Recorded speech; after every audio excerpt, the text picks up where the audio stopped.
The Aces got out to a hot start in this game.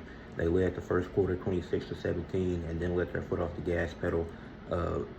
After that, even in the starts of the second quarter, the defense for Indiana collapsed early on. Within those first few minutes of the second quarter, defense collapsed. Then near the end of it, they were down big, had to go on an 11-0 run to keep it close, and they were still down 11 at halftime. They were down 46-35.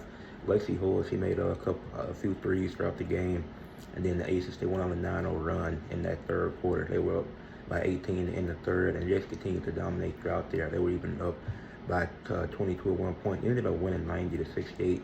So they ended up winning by 22 to tie the series 1-1. And that was all led behind A'ja Wilson's 25-point, 9-rebound, 5-steal, 2-block game on 10-18 from the field. 1-1 from three, made all 4 free throws. Then Alyssa Smith gave them 18 points on 7-9 from the field. And just like in game 1, where the Aces weren't able to put up 20 or more points in any quarter, same thing happened for Indiana in this game. Indiana wasn't able to put up 20 or more in each quarter. While the series is, and then Odyssey Sims, she had 18 points, 7 rebounds. She went 7-12 from the field, 1 2 from 3, 3 of 5 from the free throw line. But this is one area that Indiana does miss Caitlin Clark in, is that there's a lot more pressure on Kelsey Mitchell. Like, there's a lot more that she has to deal with, and you don't have that secondary shot creator. Like, even if you think Kelsey Mitchell is better than Caitlin Clark, you can't deny the impact that she has on this team. And Kelsey Mitchell even talked about it on NBA Today, that they love playing with Caitlin Clark, that she provides a different element to that team. Because before Caitlin Clark, they had missed the playoffs for 7 straight seasons.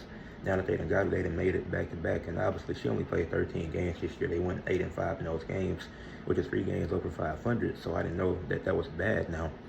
But when you only have one primary shot creator, you don't have that secondary shot creator or playmaker, it's going to be hard for your team to win. And there's been a lot of trash talk between these two fan bases.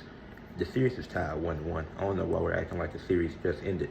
Aces fans, Fever fans are very excited that their team is able to win without Caitlin Clark, and they appreciate Kelsey Mitchell. That's just a narrative used to downplay Caitlin Clark, even though she's not playing. I honestly think it's stupid to still bring up Caitlin Clark when she's not playing.